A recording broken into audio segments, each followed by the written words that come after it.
ஓம் நமோ பகவதே வாசுதேவாய.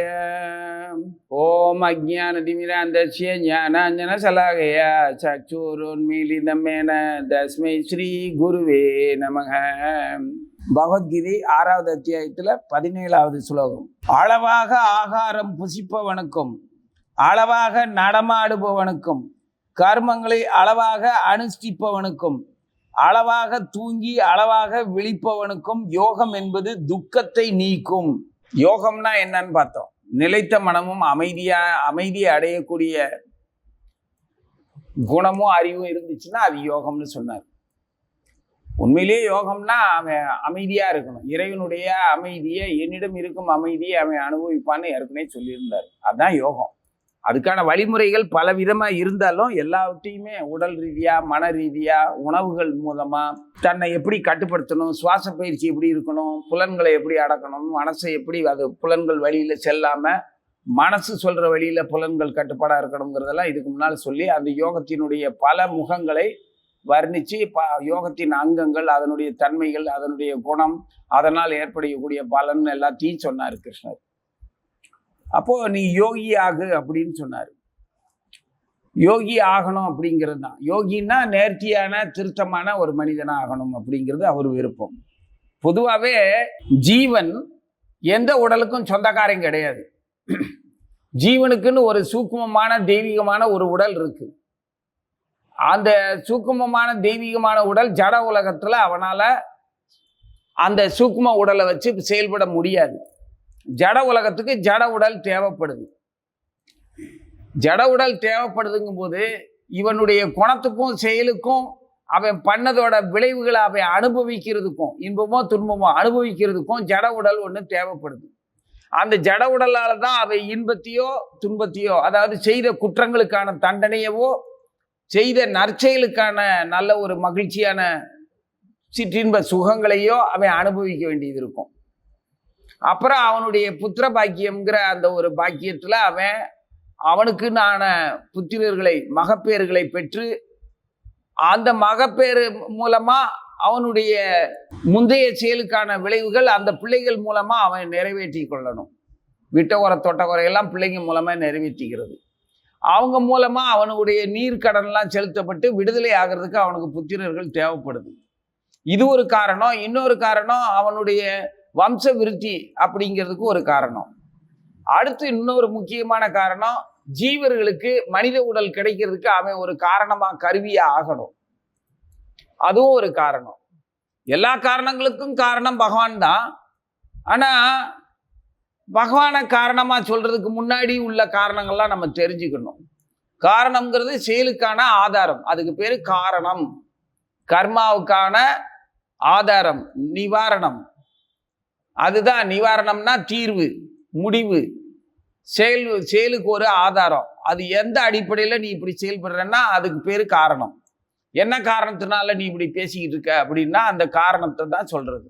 இந்த காரணத்தினால நான் இப்படி நடந்துக்கிட்டேன் அப்படிங்கிறது. அப்போ கர்மாவுக்கும் காரணத்துக்கும் ஒரு சம்பந்தம் இருக்கு. முதல்ல இந்த காரணத்தை புரிஞ்சுக்கணும். அப்புறம் தான் காரணத்துக்கு காரணமான கடவுளை பற்றி தெரிஞ்சுக்கலாம். காரணத்துக்கு காரணமானவர் எங்கேயோ இருந்து இந்த காரணத்தின்படி நம்மளை இயற்கையா இயங்க வச்சிடுறாரு, பௌதிக இயற்கைப்படி. அப்ப ஜட உடல் ஒரு ஜீவனுக்கு அவசியம் தேவைப்படுது. அவன் நடந்துகிட்ட முந்தைய செயல்களுக்கு ஏற்றபடி அவனுக்கு ஒரு உடல் கொடுக்கப்படணும். அந்த உடல் மூலமா அவன் திரும்ப இயங்கி அவனுடைய செயலோட விளைவுகளை அவன் அனுபவிக்கணும். அது இன்பமோ துன்பமோ அது வேற விஷயம். அனுபவங்களை அனுபவிக்கணும். அதன் மூலமா மற்றவர்களுக்கு அவனால ஏற்படக்கூடிய விளைவுகளும் உண்டு. மற்றவர்களால் இவனுக்கு ஏற்படுற விளைவுகள், இவனால மற்றவர்களுக்கு ஏற்படுற உணவுகள், மொத்தம் 3 வகை துன்பம் இருக்குது. அவனுடைய சொந்த செயலோட விளைவுகளை அனுபவிக்கிற துன்பம், அப்புறம் மற்ற உயிர்களால் அவனுக்கு, மற்ற பிராணிகளால், மற்ற ஜீவர்களால் அவனுக்கு வரக்கூடிய துன்பம், அப்புறம் இயற்கையால் வரக்கூடிய துன்பங்கள். துன்பம் மட்டும் இல்லை, சந்தோஷம் கூட, மகிழ்ச்சியும் கூட. அவனாலே அவனுக்கு ஏற்படுறது, அவன் குணத்தினால கர்மாவனால வர்றது, அப்புறம் பிற உயிர்களால் வர்றது, அப்புறம் இயற்கையால் நடக்கிறது, வெயில், மழை, பூகம்பம், இந்த மாதிரி. அப்போ இதெல்லாம் அந்த ஜீவர்களுக்காக தான் ஏற்பாடு பண்ணி வச்சிருக்குது. அவன் எல்லாத்தையும் அனுபவிக்கலாம். இப்போ ஒவ்வொரு உடல்லையும் 80 லட்சம் உடல்கள், 4 லட்சம் மனித உடல்னு சொல்லியிருக்கு. இந்த 4 லட்சத்துக்கு அடையிறதுக்கு முன்னால 80 லட்சம் வகையான உடல்களை அந்த ஜீவன் அனுபவிச்சு வர்றான். அதுல இருந்து வர்றவை எல்லாவனுமே புழு பூச்சியில இருந்து பெரிய பெரிய மிருகங்கள்ல இருந்து நீர்ல வாழ்றது, நிலத்துல வாழ்றது, ஊர்வன பரப்பன அப்படிங்கிற மாதிரி பல உடல்கள் கடந்து, தாவரங்கள் அந்த மாதிரியான உடல்கள் கடந்து அதுல அவன் உணவு எடுத்துக்கிட்டது, உணவா எதெல்லாம் எடுத்துக்கிறானோ, யாருக்கெல்லாம் உணவா அவன் ஆகிறானோ, அந்த மாதிரி பல்வேறு செயல்கள் இருக்குது. அதுக்கு தகுந்த மாதிரி உடல்களை வாங்கிட்டு வரோம். கடைசியில் அதனுடைய வாசனை மாறாம, அதனுடைய விருப்பு கோபதாபங்கள், ஆசாபாசங்கள் எல்லாமே மாறாம, அதோட எழுதின அந்த தன்மைப்படி அதனுடைய வண்ணம் கலர்னு வச்சுக்கிட்டோம்னா அந்த அந்த எல்லாத்துக்கும் உள்ள கலவையா, உணர்ச்சி குவியலா மனித உடலுக்கு வந்து சேர்றான். அப்போ மனித உடலுக்கு முதலா மனித உடல் அடையிறவே எப்படி இருப்பான்? இதுக்கு முன்னால வாழ்ந்த எந்தெந்த உடல்கள்ல இந்த கலவையெல்லாம் என்னென்ன வச்சிருந்தானோ அதுபடியே அந்த மனித உடல்ல இருப்பான். அவங்கிட்ட பல தடவை நூற்றுக்கணக்கான முறைகள் மனித உடலை பெற்று பெற்று பெற்று வாழ்ந்தவனுக்கும் புதுசா விலங்குல இருந்து மனித உடலுக்கு வந்தவனுக்கும் நிறைய வித்தியாசம் இருக்கும். அவனை நாம பழிச்சு பிரயோஜனமே இல்லை. அவன் அந்த மிருகத்தனமான அதே பாவனையில தான் உண்ண, உறவுகள்ல தூங்க, அந்த இறை எடுப்பதற்காக, அவனுடைய ஓய்வுக்காக, அவனுடைய சுகபோகத்துக்காக யாரையும் எப்படியும் எதற்காகவும் எந்த கால நேரத்திலையும் எந்த மாதிரியாக விதத்திலையும் பயன்படுத்துவான். அவன் மனித உடல் பெற்றதோட மகத்துவத்தை அவன் அறியவே மாட்டான். அவன் மறுபடி மனித உடல் பெற்று பெற்று கொஞ்சம் கொஞ்சமா பயிற்சியாகி அதுக்கப்புறம் மனித உடல்ல என்னெல்லாம் பண்ணலாம், எதெல்லாம் பண்ணக்கூடாதுங்கிற பக்குவத்துக்கு வருவான்.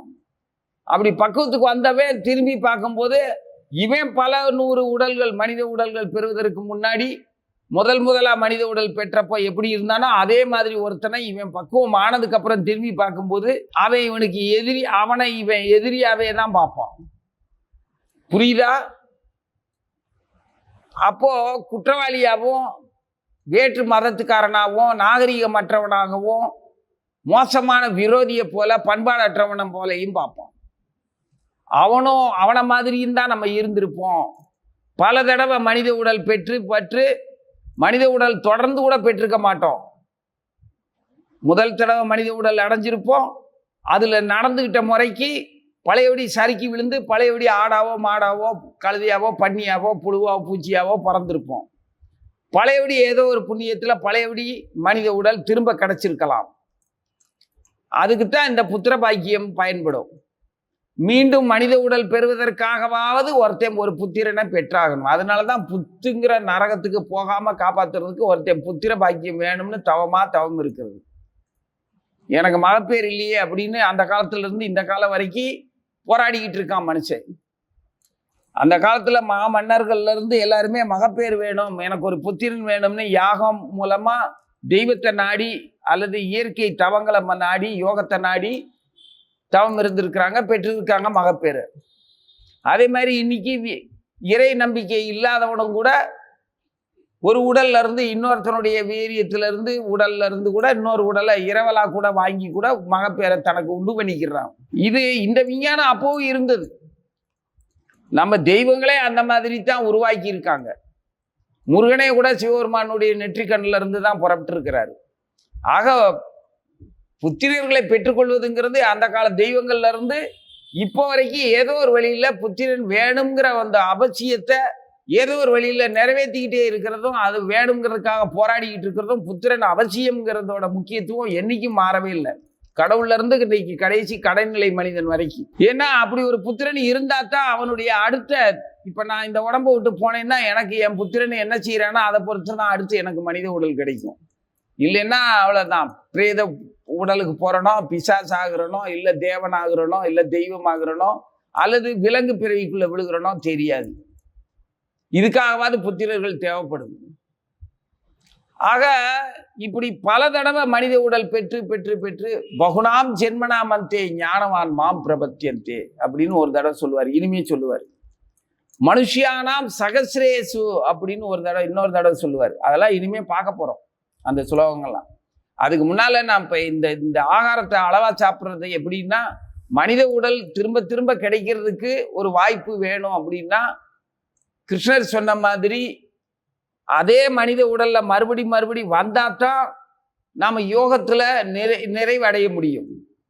அப்படி யோகியே ஆனோம் அப்படின்னம்னா, முதல்ல யோகம் என்பது துக்கத்தை நீக்கும். யோகத்தின் அடிப்படை பலன், முதல் பலன் என்னன்னா, துக்கத்திலிருந்து நம்ம விடுபடலாம். துக்கத்திலிருந்து விடுபடலாமே தவிர துக்கத்தை அழிக்க முடியாது. துக்கத்தை அழிக்கிறதுக்கு இனிமே சொல்லுவாரு, அது அப்புறம் பார்ப்போம். துக்கத்திலிருந்து முதல்ல விடுபடணும், விலங்கிலிருந்து விடுபடணும், துயரத்திலிருந்து விடுபடணும், சோகத்திலிருந்து, மனக்கிலேசத்திலிருந்து, குழப்பத்திலிருந்து, ஆபத்தான நிலையவே கடக்கிறதுக்கு தான் துக்கத்திலிருந்து விடுபடணும். ஏன்னா துக்கத்துல இருக்கிறவே என்ன வேணாலும் செஞ்சிருவான். நல்லது கெட்டதுன்னு அவனுக்கு தெரியாது. முதல்ல இந்த துயரத்துல இருந்து நீங்கணும். அதுக்கு என்ன வழி, என்ன பண்ணலாம் அப்படின்னு முட்டாள்தனமா கூட முரட்டுத்தனமா கூட எந்த முயற்சியும் செய்வான். ஏன்னா அவனுக்கு இருக்கிற வலி வேதனையிலிருந்து அவனால் விடுபடுறதுக்கு முறையான வழி தெரியல அப்படின்னா, பாதை தெரியலன்னா தப்பான பாதையை கூட துக்கத்திலிருந்து விடுபடுறதுக்காக முயற்சி செஞ்சு மீண்டும் ஒரு பெரிய துக்கத்தை உண்டு பண்ணிடுவான். இதுக்கு உதாரணமா நான் வேத இலக்கியங்கள்ல இருந்து பல சம்பவங்களை சொல்லலாம். அதெல்லாம் எப்போவோ ஏதோ நூற்றுக்கணக்கான ஆயிரக்கணக்கான காலங்களுக்கு முன்னால நடந்தது. மகாபாரதத்துல நடந்த கதைகள், புராண காலங்கள்ல நடந்த கதைகள், உபநிஷத்துகள் சொன்னது, ஆச்சாரியர்கள் சொன்னது அப்படிங்கிற மாதிரி இருக்கும். அதெல்லாம் மரியாதைக்குரிய வணக்கத்துக்குரிய தெய்வீகமான சம்பவங்கள் தான், யாரும் மறுக்க முடியாது.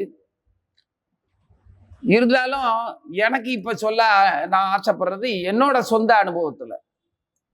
எனக்கு சரியான உணவு கிடைக்காது, உணவுக்காக பல சமயங்கள்ல அரும்பாடு பட்டிருக்கேன் அப்படின்னு பார்க்கறதுக்கு சொல்லிக்கலாமே தவிர, உண்மையில இறைவனால் வழங்கப்பட்ட அளக்கப்பட்ட உணவு கிடைச்சிருக்கு. அப்போ நானாவே அளவுக்கு அதிகமாகவோ அளவுக்கு குறைவாகவோ உணவை எடுத்துக்கணும் அப்படிங்கிற நியமனம் தெரியாமலே பகவானால், இயற்கையால், என்னுடைய குணத்தால், என்னுடைய செயல்களால் அவ்வளவுதான் கிடைச்சிருக்கு. அளக்கப்பட்டதும் அனுமதிக்கப்பட்டது மட்டுமே கிடைச்சிருக்கு. அதுக்கு காரணம் என்னுடைய குணம், சிடுசிடுப்பான குணம், விரக்தியான குணம், யாருக்கிட்டையும் உணவுக்காக பணியாத குணம், வீம்பு, ரோசம், கௌரவம், இந்த மாதிரியான பல உணர்ச்சிகளால காத்திருத்தல் அப்படிங்கிறது இல்லாம, பொறுமை இல்லாம அப்படி பல தடவை உணவுகளை இழந்திருக்கிறேன். சில சமயங்கள்ல மரியாதையாகவும் கௌரவமாகவும் அனுமதிக்கப்பட்டதும் அளவானதுமான தெய்வீகமான பிரசாதங்கள் கிடைச்சிருக்குது. இதெல்லாம் நான் அளவா சாப்பிடணும், அனுமதிக்கப்பட்டதை மட்டுமே உணவா எடுத்துக்கணும், அதுவும் மரியாதையாகவும் கௌரவமாகவும் எடுத்துக்கணும் அப்படிங்கிற விஷயம் தெரிஞ்சு அப்படி நடந்துக்கல. அதுக்கு காரணம் இந்த வீம்பான வரட்டுத்தனமான கோபமோ அல்லது ஒரு ரோசமோ அல்லது சந்தர்ப்பத்துல காத்திருக்க முடியாததோ அல்லது மற்றவங்க முன்னால கௌரவத்தை காப்பாத்திக்கிறதுக்கா, இல்லை போதும் எனக்கு தேவையில்லை பரவாயில்ல எல்லாரும் சாப்பிடுங்க அப்படிங்கிற மாதிரியோ, இந்த உணர்வுகளால, குணத்தால தான், புத்தியால தான், என்னோட சொந்த கர்மாவினால தான் அப்படி ஒரு நிர்பந்தத்துக்கு ஆளானேன். உணவுல அப்படி ஒரு நியமனம், கட்டுப்பாடு ஒழுங்கா நடந்திருக்கு. அதை நான் கஷ்டப்பட்டேன்னு எப்படி சொல்றது? கஷ்டப்பட்டேன்னு சொன்னேன்னா கடுமையா இல்ல பட்டினி கிடந்திருக்கணும். அப்படி இல்லையே. ஆரோக்கியமாகவும் மரியாதையாகவும் இன்னைக்கும் வாழ்ந்துகிட்டு இருக்கிறேன்னா, அப்போ அந்த உணவு பழக்கத்தினாலதான் உடல் ஆரோக்கியமும் மரியாதையும் இருந்துகிட்டு இருக்குது. அப்போ அவர் சொன்ன அளவாக ஆகாரம் புசிப்பவனுக்கும் அப்படிங்கிறது பொருந்தது இல்லை. ஆனா அளவாக ஆகாரம் புசிக்கணும்னு கிருஷ்ணர் சொல்லியிருக்காரு, அதனால நான் அப்படி இருக்கேன் அப்படின்னு எல்லாம் இல்லை.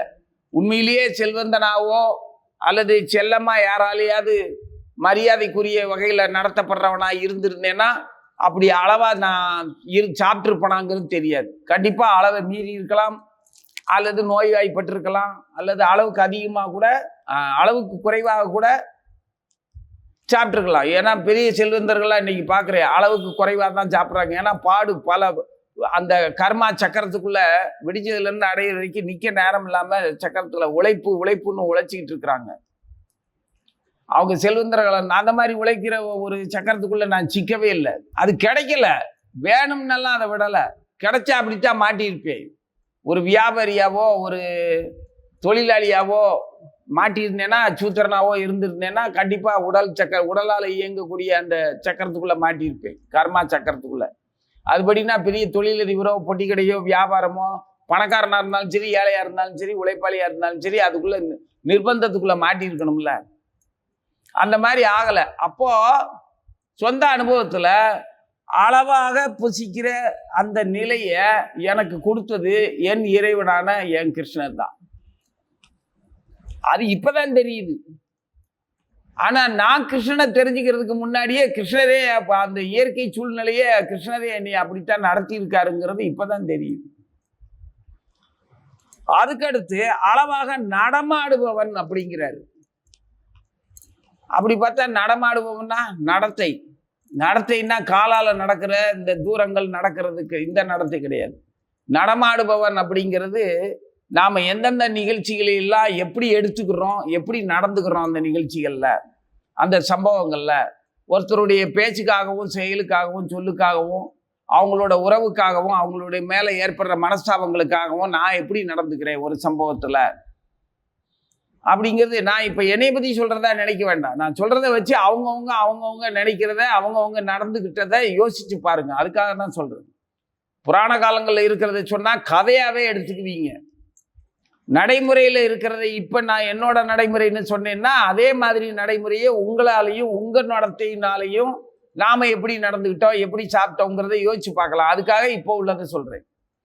இனிமே சொல்லுவோம். புராண காலங்களில் நடந்துக்கிட்டதையும் இதிகாச காலங்களில் முனிவர்கள் நடந்துக்கிட்டதையும் தெய்வங்கள், மன்னர்கள், நம்ம ஆட்சியாளர்கள், மற்றவர்கள் நடந்துக்கிட்டதை பற்றி அப்புறம் பார்ப்போம். ஆழ்வார்கள், நாயன்மார்கள் நடந்துக்கிட்டதெல்லாம் அப்புறம் பார்ப்போம். அதெல்லாம் ஏற்கனவே நீங்கள் படிச்சிருக்கீங்க, பல தடவை பேசியிருக்கிறோம். இப்போ இந்த கிருஷ்ணர் சொல்கிற ஸ்லோகத்தை நமக்கு எடுத்துக்கிட்டு பார்ப்போம். அதுக்கு தான் என்னோட அனுபவத்தை சொல்கிறேன்னா, நான் அதே மாதிரி உங்களுடைய அனுபவத்தை நான் சொல்லும் போதே நீங்களும் யோசிச்சு பார்த்துடலாம். அப்போது நம்ம ஒரு சம்பவத்தை நம்ம எப்படி எடுத்துக்கிறோம், அதுதான் அந்த சம்பவத்தில் நம்ம எப்படி நடந்துக்கிறோம், அதான் நடமாடுபவன். அளவாக நடமாடுபவன். அளவாக நடமாடுறதுன்னா எப்படி? யார் மேலேயாவது எதன் மேலேயாவது ஏதாவது ஒரு சம்பவத்து மேலேயாவது அபிப்பிராயம், உயர்ந்த அபிப்பிராயமோ தாழ்ந்த அபிப்பிராயமோ பகையான அபிப்பிராயமோ எதிரான அபிப்பிராயமோ நமக்கு வந்துச்சுன்னா அப்போ நாம் எப்படி நடந்துக்கிறோம், அதில் நம்ம அளவாக நடந்துக்கணும். எதுலேயும் மிதமாக நடந்துக்கணும். பகையவோ உறவையோ எதிர்மறையான நிகழ்ச்சிகளையோ நாம் சந்திக்கும் போதே அதை உணர்ச்சி வசப்பட்டு ஆத்திரப்பட்டு அந்த ஒரே ஒரு விஷயத்தில் மாட்டிக்கிட்டு மண்டை காயக்கூடாது. அதான் அளவாக நடமாடுபவன் சொல்றாரு. அது எதனால் நடந்துச்சுன்னு ஆராய்ச்சியில வேண்டாம். எனக்கு நடந்துச்சு, என்னையோ ஒருத்தருக்கு பிடிக்கல, ஏன்னா அவங்களுக்கு என் மேல என்னோட நடத்தியாலேயோ சொல்லாலேயோ செயலாலேயோ கோபம். நான் நேரடியாக நடந்துக்கிட்டதுன்னு கூட இல்லை, என்னை பற்றி யாரோ கேள்விப்பட்டதை வச்சு கூட என் மேலே வெறுப்பு வந்திருக்கலாம். அது வரைக்கும் இருந்த அபிப்பிராயம், உங்களுக்கு என் மேலே இருக்கிற அபிப்பிராயம் இன்னொருத்தங்க என்னை பற்றி உங்ககிட்ட தவறாவோ சரியாவோ சொல்லும்போது அவனோட என் மேலே இருக்கிற அபிப்பிராயம் மற்ற விஷயங்களை கேள்விப்பட்டு கூட மாற்றிக்கலாம். அப்படி கோபம் வந்துச்சு, உனக்கு ஆத்திரம் வந்தது, வெறுப்பு வந்தது, கசப்பு வந்தது, சலிப்பு வந்தது, ஏமாற்றம் வந்துச்சு அப்படின்னா அது உன்னுடைய மனோபாவத்தின்படி நடந்துக்கிட்டது. அதை நீ என்கிட்ட காட்டும்போது நான் அப்படியா, சரி இவ்வளோ நாள் நீங்கள் மதிச்சிங்க, நன்றி. இப்போ உங்களுக்கு என் மேலே வெறுப்போ சலிப்போ கோபமோ எதிர்ப்பறையோ இல்லையே, நான் நீ என்னை ஏமாத்திட்டேன்னா அப்படின்னு நீங்கள் பழிக்கிறதையோ நான் பொருட்படுத்த முடியாது. ஏன்னா நான் அப்படியே தான் இருக்கிறேன். உன்னுடைய அபிப்பிராயத்துக்கு பொறுப்பு நீ தான். அப்போ நான் அளவாக நடந்துக்கிட்டேன். இப்போ அதை நான் சரிப்படுத்துகிறேன் பேர் வழின்ட்டு உன்ட்ட மல்லுக்கட்ட வேண்டிய அவசியம் இல்லை. அப்படி சரிப்படுத்துறதா நினச்சேன்னா அது நான் என்னைய ஏமாத்திக்கிறதா தான் அர்த்தம். நான் உங்ககிட்ட நடிக்க முயற்சி பண்ணுறேன்னு அர்த்தம். அது ஏன் நான் உங்ககிட்ட நடிக்கணும்? அப்படி நடித்து உன்னுடைய அபிப்பிராயத்தை பழையபடி நல்ல அபிப்பிராயத்தையே வாங்கணுங்கிறதுக்காக நான் பாடுபட்டேன்னா திரும்ப யாராவது சொல்லி கூட உனக்கு அப்படி ஆகலாம். அல்லது என்னுடைய நடத்தையை கூட நான் திரும்ப நடிப்ப சமயத்தில் மறந்துட்டேன்னா பழையபடி உனக்கு அதே சலிப்பு கோபமும் வந்துடும். அப்போ உன்னை சரி பண்ணணுங்கிற அவசியம் எனக்கு ஒன்றும் இல்லையே. நான் உள்ளபடி இருந்தாலே போதுமே. இன்னைக்கு இல்லைன்னாலும் என்னைக்காவது ஒரு நாளைக்கு அவன் வழக்கம் போல உள்ளபடி தான் இருந்தாங்கிறத நீ உண்மையை ஒரு நாள் தெரிஞ்சுக்க தானே போற. அப்புறையே நான் உங்ககிட்ட நடிக்க வேண்டியது இருக்குது. புரியுதா? அப்போ அளவாக புசிக்கிறவனுக்கு தான் அளவாக நடமாடுறவனும் வரும், நடமாட முடியும். அளவுக்கு அதிகமா புசிக்கிறவனுக்கோ, அதிக பிரச்சனைத்தனமா புசிக்கிறவனுக்கோ, ஒரேடியா பட்னி கிடக்கிறவனுக்கோ அந்த ஒவ்வொரு சம்பவத்திலையும் அளவா நடந்துக்கிறது வரவே வராது. அளவுக்கு அதிகமாக தான் நடந்துக்குவான். ஆத்திரம் வந்தா அதுலயே நின்றுவியா, கோவம் வந்தா அதுலயே நின்றுவியா, மகிழ்ச்சி வந்தா அதுலயே நின்றுவியா, சேத்துக்குள்ள கிடக்கிற சகதிக்குள்ள கிடைக்கிற பன்னி மாதிரி கிடக்க வேண்டியது இருக்கும். எங்கேயாவது மலமுன்னும் பண்ணி நம்ம இவ்வளவு கேவலமான நிலைமையில வசிக்கிறோம்னு அதுக்கு தெரியுமா? அது மகிழ்ச்சியா தான் இருக்கும். அதான் மாயை. இன்பமான ஒரு வழியா தேர்ந்தெடுத்துக்கிட்டது அவங்களுடைய மன இயல்பு. அவங்க அந்த அந்த இயல்புப்படி அவங்க சுகமா இருப்பாங்க. கசாப் கடை ஆடுன்னு நம்ம சொல்றோம், ஆடா இருக்கும்போது நமக்கு அது தெரியாது. பக்கத்துல நம்ம கூட இருந்தவனே தலையில கட்டி கழுத்தை வெட்டி தோலை உரிச்சுக்கிட்டு இருப்பேன், நமக்கு தெரியாது. நம்ம பக்கத்துல மேண்டு கட்டிக்கிட்டு புல்ல தின்னுக்கிட்டு இருப்போம். அந்த மாதிரி தான் சுத்தி சுத்தி என்ன வேணாலும் நடந்துகிட்டு இருக்கு. இதெல்லாம் ஒவ்வொரு ஜென்மத்திலேயா ஒவ்வொரு பாடமா படிச்சு பல மனித உடல் கிடைச்சதுக்கு அப்புறம் எத்தனை தடவை மனித உடல் அல்லாத பிறவிக்கு போனாலும் மீண்டும் மனித உடல் எப்ப கிடைக்கும்? ஒரு தடவை மனித உடல் மிருக உடல்ல இருந்து மனித உடல் கிடைச்சிருச்சு. எந்த மனிதனுடைய வீரியத்துக்குள்ளேயோ எந்த தாயினுடைய கர்ப்பத்துக்குள்ளேயோ வந்துட்டோம். அனுமதிக்கப்பட்ட அந்த தாயின் தகப்பனும் நமக்கு உடல் கிடைக்கிறதுக்கு ஒரு கருவியா இருந்துட்டாங்க. அவங்களும் போய் சேர்ந்துட்டாங்க. அவங்க கர்மாவும் நம்மளை ஒன்றும் பண்ணல. அவங்க கர்மாவுக்கு நம்மளால முடிஞ்ச நீர் கடனை செலுத்திட்டோம். அதனால அவங்க நல்ல வழிக்கு போயிருப்பாங்க, நல்ல கதிக்கு போயிடுவாங்க. இறைவனை நம்ம நினைச்சோம்னா நமக்கு இப்ப இந்த மனித உடல்ல திருத்தமா வாழ்ந்துட்டு இருக்கோம். ஒரு சர்க்கிள் கிடைச்சிருச்சு. அடுத்து மனித உடல் கிடைக்க முடியாத ஒரு பிறவிக்கு போயிட்டோம்னா அதுல 4 தடவை மரமா பிறந்து, செடியா பிறந்து, பூனையா பிறந்து, யானையா பிறந்து, பழையபடி மனித உடல் 3 தலைமுறை கழிச்சு பழையபடி நம்ம வம்சத்துல ஏதோ ஒரு நாட்டுல யூதர்களா பிறக்கிறோமா, மிலேச்சர்களா பிறக்கிறோமா, யவனர்களா பிறக்கிறோமா, இந்தியர்களா பிறக்கிறோமா, அரபியனா கற்பனா பிறக்கிறோமா தெரியாது. ஒரே இடத்துக்குள்ள ஏதோ ஒரு மனித உடல் திரும்ப கிடைக்குது அப்படின்னா அதுக்கு இடையில 10 பிறவி அடைஞ்சாச்சு. திரும்ப மனித உடல் 2ஆவதா கிடைக்குது. அப்போ கொஞ்சம் முன்னேறி இருப்போம். அடுத்து திரும்ப வீழ்ச்சியே இல்லாம தொடர்ந்து மனித உடல் கிடைச்சுன்னா 10-11 பிறவி கிடைச்சிருச்சு, பக்குவம் ஆயிருப்போம். அப்போ முதல்ல மனித உடல் கிடைச்சவே அதே மாதிரி மிருகம் போல நடந்துக்கிறவனை பார்த்து ஆத்திரப்பட்டோ கோவப்பட்டோ அதை எதிர்த்தோ போராட முயற்சி பண்ணோம்னா இயற்கையோட போராடுற அந்த ஆபத்தான செயல்ல அது இயற்கை தீர்ப்பு வழங்கி ஒருத்தனுக்கு கொடுத்திருக்கிற வாழ்க்கை. அது அவனுக்கு இயற்கை தீர்ப்பு வழங்கி கொடுத்திருக்கிற வாழ்க்கை தானே அவன் உடல் பெற்ற வாழ்க்கையை வாழ்ந்துகிட்டு இருக்கான். அப்புறம் அந்த ஆத்மாவுக்கு, அந்த ஆத்மனுக்கு, அந்த ஜீவனுக்கு அவனுடைய ஜட உடலை அடையாளப்படுத்தி, ஜட செயல்களை அடையாளப்படுத்தி அவன் இப்படிப்பட்டவன் தான் அப்படின்னு சொன்னோம்னா நாம தான் விழுவோம். இயற்கையை எதிர்க்கிற வேலை செய்யறோம். கோர்ட் தீர்ப்பை எதிர்த்தோம்னா கோர்ட் அவமதிப்பு வழக்கு வர்ற மாதிரி பிரச்சனை. அவன் அப்படித்தான் இருப்பான். நம்ம பசுவை வணங்குறோம், பசுவை கொண்டு திங்கிறவனை பார்க்குறோம், பக்கத்துலேயே தான் இருக்கான். அவன்கிட்ட சொந்தமும் கொண்டாடுவோம் அல்லது எதிர்ப்பை காட்டி அவனை கொல்ல முயற்சி பண்ணுவான். ரெண்டுமே வெட்டி வேலை. அது இயற்கை பார்த்துக்கும். அந்த பசுவாக இருக்கிற ஜீவனும் அதை திங்கிற இந்த ஜீவனுக்கும் என்ன சம்பந்தமோ அது இயற்கை பார்த்துக்கிட்டு இருக்குது. அப்படித்தான் இன்னைக்கு பல்லாயிரம் கோயில்களும் முன்னோர்கள் கட்டிய கலை செல்வங்களும் நமது பண்பாடும் கண்ணு முன்னால சிதிலம் அடைஞ்சிக்கிட்டு வர்றதை பார்த்துக்கிட்டு இருக்கிறோம். அதை காப்பாத்துற பேர்வழிங்கிறவங்க கூட உண்மையான பாசத்துல காப்பாத்துறதுக்கோ குரல் கொடுக்கறதுக்கோ பாடுபடலை. அவனும் உரிமை உணர்வுல என்னது அப்படிங்கிற உரிமை உணர்வுல இவனே அதே இது மிலேச்ச நாகரிகத்துல பிறந்திருந்தான்னா அங்க இருந்துக்கிட்டு இதே தப்பதான் செய்வான். அதே கோயில்களை சூறையாடுற வேலையை அவன் செய்வான்ல. புரியுதா? அப்போ உரிமை உணர்வுல எல்லாத்தையுமே இயற்கை காலம் பார்த்துக்கிட்டே இருக்கும். எல்லாருக்கும் இயற்கை வழங்கிக்கிட்டே இருக்குது. அந்த பண்பாடு நாகரிகம் எல்லாத்தையுமே அப்படியே இயற்கையை பகவானே துவாரகையை உண்டு பண்ணிட்டு துவாரகையை கடலுக்கு இரையாக்கிட்டு பூமியை விட்டுட்டு போயிட்டாரு. ஏன் அவர் காப்பாற்றி நம்ம சந்ததிகளுக்கு வெளியில வச்சு கொடுத்துட்டு போக வேண்டியதானே? இவன் வச்சு பிழைக்க மாட்டான், இவனுக்கு தேவையில்லை. அவன் சம்பாதிக்கட்டும், அவன் அறிவால, அவன் ஞானத்தினால அவன் சம்பாதிக்கட்டும், அவன் யோகத்தினால அவன் சம்பாதிக்கட்டும்னு விட்டுட்டு போயிட்டாரு. அப்போ எங்களுக்கு இல்லையா அப்படின்னு ஏங்கினோம்னா இங்க இல்ல, நீ பக்குவமாகி பிழைச்சிக்கிட்டேன்னா அந்த பூமியை விட்டுட்டு எங்கிட்ட வந்துரு, அங்க நான் உனக்கு வச்சிருக்கிறேன். இதை விட உன்னதமான நிரந்தரமான அருமையான நினைச்சு பார்க்க முடியாத அளவுக்கு ஐஸ்வர்யமான துவாரகா அங்க இருக்கு. உனக்கு எப்பவுமே அந்த துவாரகையில இடம் உண்டு. இது பூமிக்கு நான் வந்து பாடம் நடத்துறதுக்காக வந்த இடத்துல கேம்ப் போட்ட இடத்துல வச்சிருந்த துவாரகா. அது நான் இல்லாம அந்த துவாரகையே நீங்க பயன்படுத்த முடியாது. அங்க வாழ்றதுக்கான தகுதியும் உங்களுக்கு கிடையாது. வாழ தெரியாது முதல்ல. அப்புறம் எதுக்கு உனக்கு அந்த துவாரகா? அதான் கடலுக்குள்ள அனுப்பிட்டேன்னு அனுப்பிட்டு போயிட்டாரு. அவரே முதல்ல அவருடைய நகரத்தை அழிச்சிட்டு போயிட்டாரு. அப்புறம் இருக்கிற மிலேச்சர்களும் நாகரிகமற்றவர்களும் பண்பற்ற விலங்கு மனித ரூபத்தில் இருக்கிற விலங்குகளா வாழ்றவனும் எப்படி சிற்பங்களையும் கோயில்களையும் பாதுகாப்பான்? பண்பை எப்படி பாதுகாப்பான்? சரி, அவன் தான் அழிக்கிறேன் அப்படின்னா அதை பாதுகாக்கிற பேர்வழின்னு குரல் கொடுக்குறவனும் அதே வேலையை தானே செய்கிறான். அவன் ஒண்ணு அருமை தெரிஞ்சு செய்யலையே. இது நான் யாரையும் பழிச்சோ பேச்சியோ சொல்லல. நம்ம மனசுல அளவா நடந்துக்கிறதுனா என்னங்கிறது இப்படித்தான் இருக்கணும். உண்மையை தெரிஞ்சுக்கிட்டு அளவா நடந்துக்கணும், அளவா புசிக்கணும், அளவா நடந்துக்கணும். இந்த இயற்கையாவே நமக்கு இந்த குணத்துல அமைஞ்சு போச்சு. என்னைய பொறுத்த வரைக்கும் அப்படித்தான். நான் இதெல்லாம் தெரிஞ்செல்லாம் அளவா நடந்துக்கல, அளவா புசிக்கல. அப்படி ஒரு நிர்பந்தத்துக்கு ஆளாயிட்டேன். இப்ப வரைக்கும் இயற்கையாலேயோ என் இறைவனாலேயோ வழி நடத்தப்படுகின்றேன், கட்டுப்படுத்தப்படுகின்றேன், செலுத்தப்படுகின்றேன், இயக்கப்படுகின்றேன் அப்படிங்கிறது சத்தியம். புலநடக்கத்தோட இருக்கிறேன்னா புலநடக்கத்தோட இல்லவே இல்லைன்னா அப்போ புலன் கெட்டு ஒழுக்கம் கெட்டு போயிட்டேனா? இல்லை, அதுவும் இல்லை. புலனோட வலிமை என்னங்கிறத ஆரம்பத்துல இருந்தே தெரிஞ்சு போச்சு.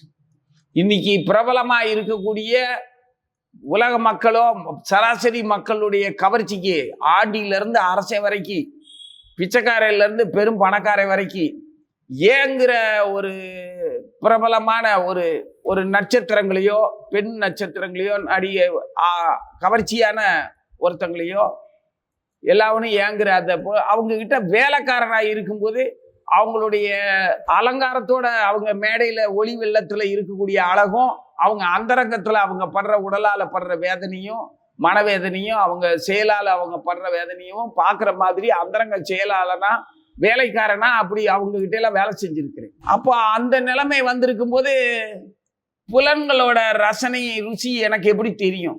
ருசியா எப்படி தெரியும்?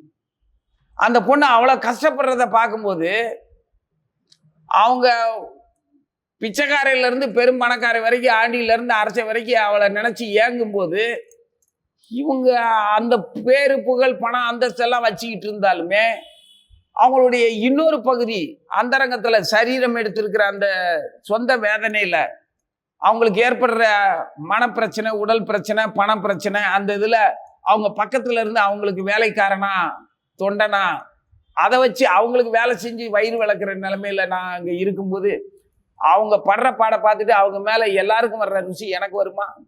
எனக்கு அவங்க எஜமானி அம்மா. அவங்கள பார்த்து நான் அனுபவிக்கவோ ஏங்கவோ மற்றவங்க கவர்ச்சி மாதிரி பார்க்கவோ முடியாது. பாவமா இருக்கும், இரக்கமா இருக்கும். அவங்களுக்கு செய்ய வேண்டிய சேவையை ஒழுங்கா செய்யணும் போல இருக்கும். அவங்க படுற பேதனையில் ஐயோ இந்த பிள்ளை இவ்வளோ கஷ்டப்பட்டு இப்படியெல்லாம் சம்பாதிச்சு நமக்கும் சம்பளம் கொடுக்குதே, சோறு போடுதே, நம்மளை அன்பா பார்த்துக்குதே அப்படின்னு சொல்லி அதுக்கு சேவகனா இருக்கிற நிலைமை. அப்போ இயற்கை கடவுள் வழங்கின தீர்ப்பு. இயற்கை அன்னை துர்காவும் மகாலட்சுமியும் அந்த பகவான் நாராயணரும் கொடுத்த வாழ்க்கை. அப்போ என்னோட எஜமானி தான் எனக்கு என் புலன்களுக்கு காவலா இருந்திருக்கிறாங்க. அப்போ இப்படி நடந்துகிட்டப்போ என்னவாகும்? கர்மங்களை அளவாக அனுஷ்டிப்பவன். அப்போ அதெல்லாம் என்னோட கர்மா தானே. அதே கர்மாவில் இப்படியே நம்ம இருந்துருவோம், பெரிய இடத்துல இருந்துருவோம்னு இல்லையே. எத்தனை கர்மா எப்பெல்லாம் காலம் என்னை இடமாத்துதோ, எந்தெந்த கர்மாவில் ஈடுபடுத்துதோ, எந்தெந்த கர்மாவில இருந்து விடுவிக்குதோ அதுக்கெல்லாம் இறங்கி வாழ்க்கை நதி எப்படி அதனுடைய போக்கிலேயே போகுதோ அது மாதிரி காலத்தின் ஓட்டத்தின்படி அதன் போக்கிலேயே வாழ்க்கையை ரசிச்சு பழகுனதுனால கர்மாவையும் அளவாத்தான் அனுஷ்டிக்கிற மாதிரி ஆயிடுச்சு. வேதமோ தவமோ கடமைங்கிற பேர்ல வயிறு விளக்குற களவாணித்தனமோ எல்லாமே அளவா அனுபவிக்கிற மாதிரி ஆயிப்போச்சு. அதுக்கான தண்டனையோ அதுக்கான விடுதலையோ எல்லாமே பாராட்டோ பகைமையோ பழியோ எதுவா இருந்தாலும் அந்த அளவாத்தான் நடக்கும். ரொம்பலாம் நடக்காது. காப்பாற்றப்பட்டுக்கிட்டே இருப்பேன். அப்போ இதுவும் கடவுளுடைய கருணை தான். இது எனக்கு மட்டும்தான் இல்லை, உங்களுக்கும் அதே மாதிரி தான், எல்லாருக்கும் இதே மாதிரி தான். நான் கண்ணுக்கு தெரியாத, அதாவது முந்தைய அனுபவங்களை பத்தி பேசாம ஏன் நடைமுறையை பேசுறேன்னா இப்பவும் நம்ம அப்படித்தான் இருக்கோம். இறைவனால் ஆளப்பட்டுக்கிட்டு தான் இருக்கோம். எல்லா உயிர்களுமே, யாருக்கும் எந்த குறையும் இல்லை. நாம இறைவனால் ஆளப்படுறோங்கிறது தெரிஞ்சு மடங்கினாலும் தெரிஞ்சு எதிர்த்தாலும் எதிர்த்தாலும் தெரியாமலே அடங்கினாலும் அது இறைவனால் ஆளப்படுறதுங்கிறதுல இருந்து எந்த மாற்றமும் இல்லை. அதனால எல்லாருக்குமே இறைவனுடைய இந்த கருணை இருந்துகிட்டு தான் இருக்குங்கிறத தான் உணர்றதுக்கு தான் இப்போ உள்ள இந்த நிகழ்கால நிகழ்ச்சிகளை சொல்றேன். என்னைய முன்னுதாரணமா வச்சுக்கிட்டு சொல்றேன். அப்படி ஒன்றும் தவமோ விரதமோ இருந்து கடைபிடிச்சு கடவுளை தெரிஞ்செல்லாம் இந்த அளவான நிகழ்ச்சிகளுக்கு வரல. நான் கிருஷ்ணர் சொல்றாரு, இது இப்பதான் தெரியுது. என் குருவை தெரிஞ்சதுக்கு அப்புறம் தான், எப்போ குரு மகாராஜுடைய தொடர்பு கிடைச்சதோ அதுக்கப்புறம்தான், பிரபுபாதாவுடைய அறிமுகம் கிடைச்சதுக்கு அப்புறம் தான் இந்த ஞானமெல்லாம் தெரியுது. ஆனா அதுக்கு முன்னாலேயே பிரபுபாதா கிட்ட வர்றதுக்கான அந்த தகுதியை ஏற்கனவே இறைவனும் அன்னை துர்காவும் வழங்கியிருக்காங்க, இயற்கையும். அதுபடிதான் நடந்திருக்கும். அது எனக்கு மட்டும்தான் இல்லை, எல்லா உயிர்களுக்கும் தான் பொதுவான விஷயம். அதனாலதான் இப்ப உள்ளதை பேசிக்கிட்டு இருக்கோம். அடுத்து என்ன சொல்றாரு? அளவாக தூங்கி அளவாக விழிப்பவனுக்கும். தூங்க இடம் இல்லாம நடந்த கதையெல்லாம் நினைச்சு பார்த்தா இப்ப சிரிப்பா இருக்கு. சென்னையில அப்போ பாரிமுனைன்னு சொல்லுவாங்க, அங்கதான் பேருந்து நிறுத்தம். இப்ப இருக்கிற சென்னை வேற, அப்ப இருக்கிற சென்னை வேற, தமிழகத்தின் தலைநகர். விரும்பினது என்ன? மனித பிறவி கிடைச்சிருக்குது. இது மகத்தான ஒரு பிறவி. இதுக்கு நிகரான வேற எந்த விலங்கு பிறவியும் கிடையாது. யானை எவ்வளவு பெருசா டைனோசரா இருந்தாலும் சரி, எவ்வளவு பெரிய மிருகமா இருந்தாலும் சரி, மனிதனுக்கு மேலான ஒரு பிறவி இங்கே இல்லவே இல்லை. மனிதனுக்கு மேலான பிறவி பூமியில கிடையாது. அது கடவுளாவே இருந்தாலும் கிடையாது.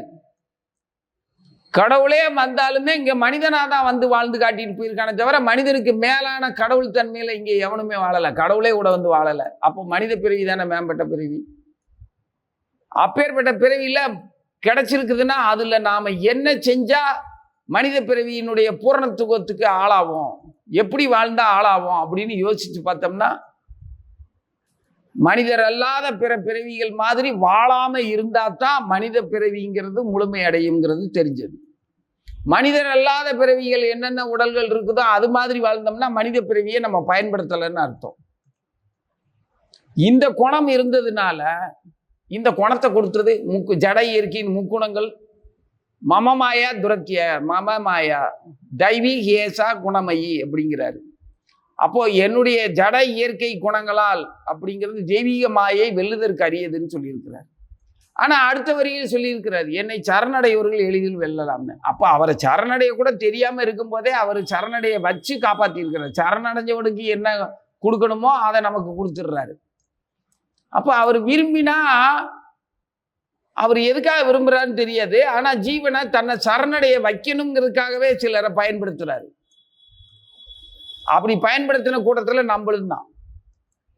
அதனாலதான் நமக்கு அருமை தெரியலன்னாலும், குருவோட அருமை தெரியலன்னாலும், கிருஷ்ணருடைய அருமை தெரியலன்னாலும், தெரியறதுக்கான ஏதோ ஒரு மனோபாவம் நம்மகிட்ட இருந்ததுனால அவர் பாஸ் பண்ண விரும்புகிறான், வெற்றி பெற விரும்புகிறான், மனித பிறவி பூரணத்துவம் அடைய விரும்புகின்றான். அப்படிங்கிறதுக்காக கொஞ்சம் நம்ம முயற்சி செஞ்சோம்னா கடவுள் பூரணமாக வந்து உதவி செஞ்சிட்டார். நல்லா படிக்கிற மாணவனை பார்த்தா ஆசிரியருக்கு மேலே நல்லா கற்றுக் கொடுத்து அவனை முதல் நிலை மாணவனாக்கி தன்னை பெருமைக்கும் தன்னுடைய மகத்துவத்தை காட்டுறதுக்கு விரும்புவார்ல, அந்த மாதிரி பகவான் செஞ்சிருக்கிறார். நாம செஞ்சது சின்ன முயற்சி தான். ஏதோ குரு சொன்னாரு, ஹரே கிருஷ்ணா கிருஷ்ண கிருஷ்ண ஹரே ஹரே, ஹரே ராம ராம ராம ஹரே ஹரே. குற்றங்கள் இல்லாமல் நாமத்தை சொல்ல சொன்னாரு. குற்றம் இல்லாம நம்ம சொன்னமோ என்னமோ, எப்போ ஒரு தடவை நிறைய சொல்லும் போது ஏதோ ஒரு தடவை குற்றம் இல்லாம சொல்லியிருப்போம்.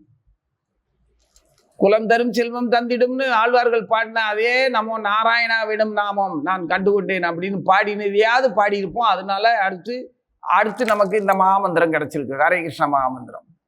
ஒரு செயலுக்கு ஒரு செயல் பரிசா கிடைச்ச மாதிரி இப்படி வளர்ச்சி அடைஞ்சு வந்திருக்கிறோம். இதுல இன்னும் பௌதிக இயற்கையை பார்த்து, மாயையை பார்த்து, கவர்ச்சியை பார்த்து பயப்படவோ, ஆசைப்படவோ, ஏங்கவோ அல்லது வெறுக்கவோ, பெண்ணனும் மாய பிசாசு அப்படின்னு பெண்ணெல்லாம் இளக்காரமா பேசிட்டு எல்லாத்தையும் அனுபவிச்சுட்டு இவை ஏமாந்துட்டு அது மேல பழி போடுறதோ அந்த வேலையெல்லாம் கிருஷ்ணர் செய்யவே இல்லை.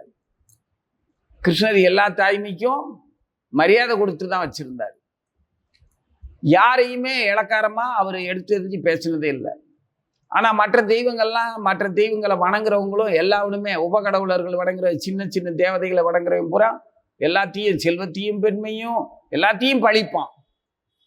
ஏன்னு கேட்டா அதுகிட்ட இவனுக்கு பயமும் ஆசையும் இருக்குது, எங்க தவறி விழுந்துருவோம் அப்படின்னு. ஏன் தவறி விழுகிற? நீ மனுஷனா இருந்தேன்னா அதுகிட்ட உனக்கு என்ன பயம்? அது யாரு? அதுவும் கடவுளுடைய அம்சம் தானே. ஏன் கடவுளா பார்க்க தெரியல உனக்கு? அப்படித்தானே பார்க்கணும். அப்புறம் என்னத்துக்கு பயப்படுற? ஏன் இப்ப தெய்வமா பார்த்தீங்கன்னா அந்த பொண்ணை பத்தி ஏன் இப்ப பிசாசு, மாய பிசாசு, காம பிசாசு என்னை கவர்ந்து எழுதுக்கும் கீழே தள்ளி விட்டுரும்னு வெறுத்துட்டு ஓடுற? உன்னைய பெற்றதே அதே மாதிரி ஒரு தாய் தானே வித்துருக்கா, உனக்கு உடல் கொடுத்ததே. அப்புறம் இயற்கையை எதுக்கு பழிக்கணும்? இதெல்லாம் அறிவீனம். அப்போ அளவா தூங்குறவனுக்கு தான் இந்த அறிவு வரும். தூங்குறதுக்காக பல்வேறு இடங்கள், ஏதாவது ஒரு வாசல்ல படுத்திருப்போம், அவங்க தெருவில் கடை வியாபார வாசலா இருக்கும். கடையை பூட்டிட்டு போனதுக்கப்புறம் பின்னிரவுக்கு அப்புறம் தான் தூங்க முடியும். அங்கே போய் படுத்திருப்போம். அதிகாலையில் அவங்க கடை திறக்க வருவாங்க. அப்போ நாம படுத்திருப்போம், பக்கத்தில் பிச்சைக்காரன் படுத்திருப்பான், நாய் படுத்து கிடக்கும். வந்த உடனே ஒவ்வொருத்தையும் மரியாதையாயே எந்திரி அகிடுப்போ கடையை திறக்க போறேன் அப்படின்னு சொல்லுவான். நல்ல மனுஷன்னா. ஒருத்தையும் ஆத்திரத்துலையும் கோபத்துலையும் அடிச்சு விடுவான். இல்லைன்னா தண்ணியை தூக்கி ஊற்றிடுவான். திடீர்னு மேலே தண்ணி விழுந்துச்சுன்னா எப்படி இருக்கும்? நாயும் குலைச்சிக்கிட்டு கதறிக்கிட்டு ஓடும். பிச்சைக்காரே அவனை வஞ்சிக்கிட்டே போவான். நாமளும் சரி இது நம்ம உரிமை இல்லாத இடத்துல அப்படி இருக்கிறோம். காலையில் அந்த இடத்துல அமங்கலமாக இப்படி நம்ம வாட்டுக்கு தூங்கிட்டு இருக்கிறத பார்த்துட்டு அவன் வாழ்க்கைக்கு அவன் பயப்படுறான். இன்னைக்கு வியாபாரம் எப்படி நினைக்கும், நமக்கு 10 ரூபா எப்படி கிடைக்கும், லாபம் கிடைக்கும்னு அவன் வியாபாரத்துக்கு தொழிலுக்கு பயப்படுறான். தூங்கு மூஞ்சிகள்லாம் நம்ம கடை வாசலில் தூங்கியிருக்காங்க, நமக்கு பீடை பிடிச்சிருமோ அப்படின்னு பயந்துக்கிட்டு இப்படி விரட்டுறான். அப்படின்னு நினச்சிக்கிட்டு எந்திரிச்சு வெளியே வருவோம் அமைதியாக.